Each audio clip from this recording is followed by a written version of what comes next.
What's up, guys? So I increased my dosage of Zoloft to 50 milligrams, which is still really low, but I'm really sensitive to any type of mind-altering substance, even though Zoloft is a very, for the most part, non-addictive or relatively harmless drug, but that's just how my brain works. So I haven't really been able to come up with many ideas lately, so I haven't really been able to do anything worthwhile. It didn't really knock me out like it did last time whenever I first started. I think that's because my serotonin was at least functionally, at a functional level.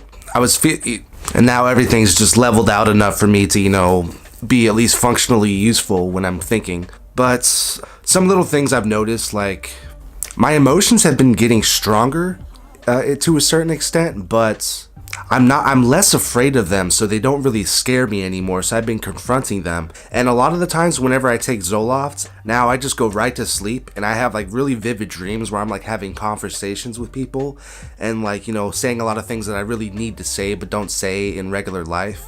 And I've always had really vivid dreams anyway, so it's just been, accentuating that. And another thing, I always bring up alcohol, but at this point, alcohol barely has any type of positive effect on me.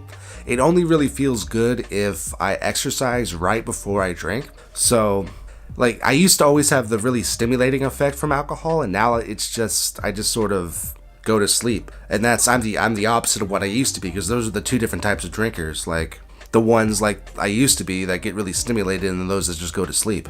So it really makes me think, I wonder how many people with, addictive problems are just serotonin deficient, like throughout history. And that makes me wonder, like, the connection between all of those, because there's a connection between mental illness as well as a connection to intelligence. So it just makes me wonder if this is all just, been like a toxic yet beneficial cycle in a weird way. I'm not connoting that mental illness and, addictive problems are, a positive thing, essentially, but just, it's a reality. So I think within the next week I'll start feeling like really normal again, so I'll be able to be more productive. So I guess that's really it for this video.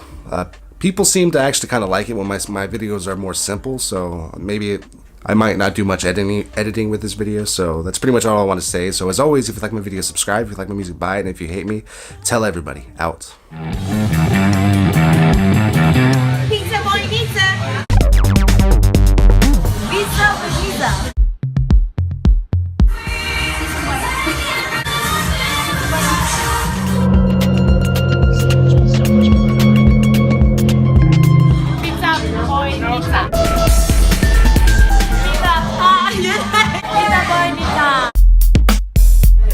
Pizza bonita. Pizza bonita.